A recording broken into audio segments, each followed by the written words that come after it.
নমস্কার বন্ধুরা, আরও একটি ব্লগে আপনাদের স্বাগত জানাই। শুভ সকাল। বেশ ওয়েদারটা সুন্দর আছে, দেখতেই পাচ্ছেন গাছে কতগুলো ফুল ফুটেছিল, ফুলগুলো তুলে রেখে দিয়েছি গোপালের জন্য।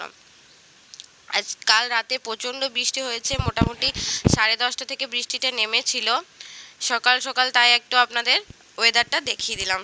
চলুন দেখি, বাইরে মনে হয় সবজি এসেছে। দেখুন, আজ আছে ভুট্টা আর একটু আছে পাকা কুমড়ো।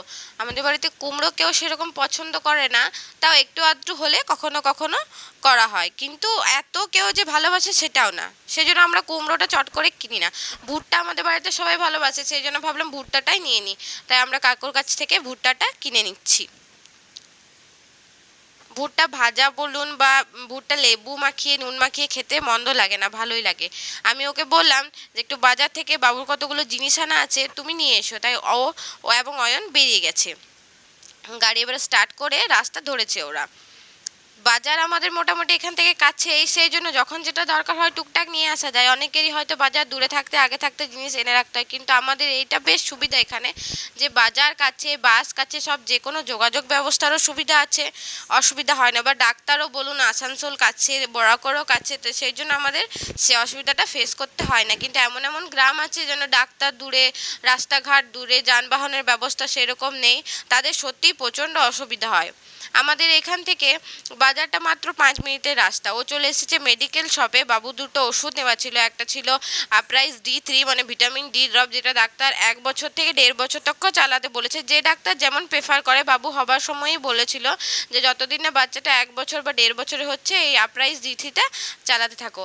আর তার সাথে একটা আছে কলিজা ড্রপ, যেটা কলিক পেন বা পেটে ব্যথা অনেক বাচ্চাদেরই রাতে হয়ে থাকে, বা গ্যাস অম্বলের জন্য এটা দেওয়া হয়ে থাকে। তাই একটা ও কলিক পেনের ওষুধ নিয়ে নিয়েছে এবং একটা ভিটামিন ডি ড্রপ।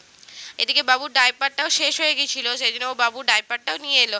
ওই দোকানে পায়নি, সেই জন্য অন্য শপ গিয়েছিল।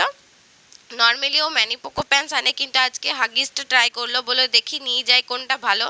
তাছাড়াও তোমরা সবাই যেন, কাল তো সোমবার মহাদেবের দিন, সেই জন্য মা বলেছিল যে কিছুটা মহাদেবের জন্য জিনিস নিয়ে আসবে, সেখানে কলা, ফল সব কিছু নিয়ে নিচ্ছে। তাছাড়া বাড়ির আরও নিত্য প্রয়োজনীয় জিনিস যেগুলো ছিল, সেগুলো ওরা দুজন মিলে, কাকা ভাইপো মিলে কিনে এনেছে। আর বারবার আপনাদের বলে দিই, ভিডিওটা দেখুন, ভালো লাগলে ফলো করুন, লাইক করুন, শেয়ার করুন। আর ইউটিউব ফ্যামিলি যারা আছেন তারা প্লিজ সাবস্ক্রাইব করুন।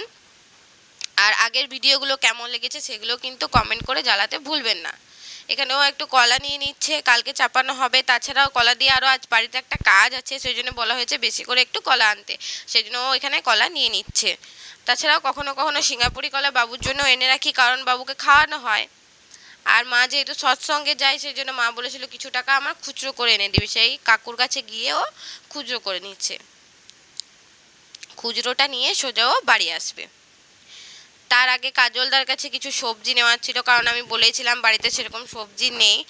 আর কাকুও যেটা দুয়ারে এনেছিল, কুমড়ো আর ভুট্টা ছাড়া কিছুই ছিল না, সেই জন্য ওকে বাজার যেতেই হলো। এখানে বাজার থেকে কিছু কিছু সবজি বাড়ির জন্য ও নিয়ে নিচ্ছে। কাজলদার কাছেই নর্মালি আমাদের সবজি কেনা হয়, কারণ কাজলদার সত্যি ব্যবহারটাও ভালো, আর আমাদের সুবিধাও পড়ে, একবারে সব জিনিসগুলো পাওয়া যায় এক জায়গাতে।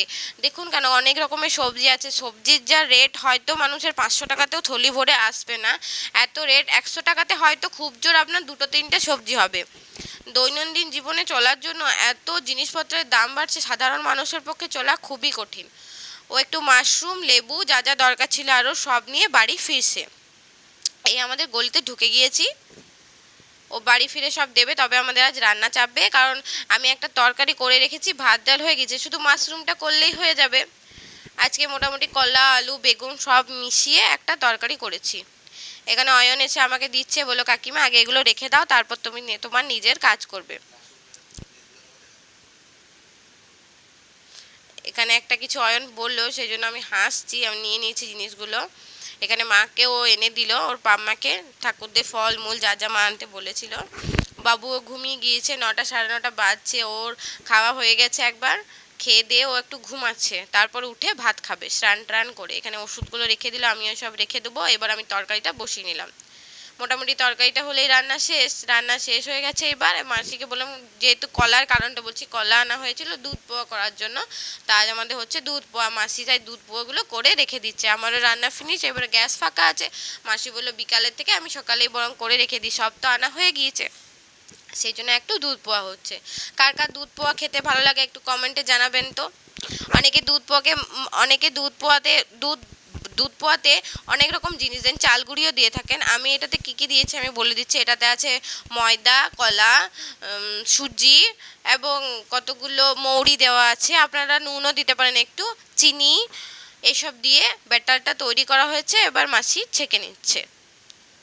এখানে বাবুর খাওয়া দাওয়া হয়ে গেছে, ওর নিজের রুটিন পূরণ হয়ে গেছে। এখানে একটু দাঁড়াচ্ছে, সবার সাথে গল্প করছে, হাসছে। আর বলেই দিয়েছি প্রচণ্ড দুষ্টুমু শিখেছে, এখন হোল্ড করে দাঁড়াতে পারছে অনেকটা সময় ধরে, একটু একটু হাঁটছে আর খুব দুষ্টুমু করছে, দেখছেন।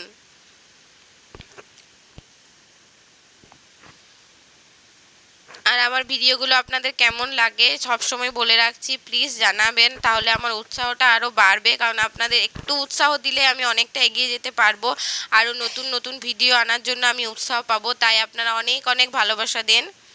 আর আমি চাই যে আরও যেন গ্রো করি, আরও যেন এগিয়ে যেতে পারি। তাই ভিডিওটা দেখুন, এনজয় করুন। আবার নেক্সট ব্লগে আপনাদের সাথে দেখা হবে। Thank you.